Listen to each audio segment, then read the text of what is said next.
हत्याकांडाचे आज का होईना धनंजय मुंडेंचा राजीनामा हा घेतला जाईल का असा प्रश्न देखील उपस्थित होतोय।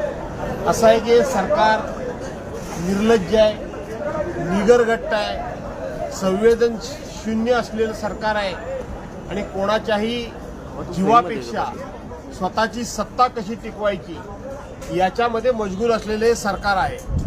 हे सरकार छोट्या छोट्या गोष्टींवरून सुद्धा ज्या वेळेला विरोधी पक्षांचे राजीनामे मागवत असते होतं, आपल्याला आठवत असेल या सरकारनं अनिल देशमुख जे तत्कालीन गृहमंत्री होते त्या गृहमंत्र्यांच्यावर खोटा आरोप करायला लावला।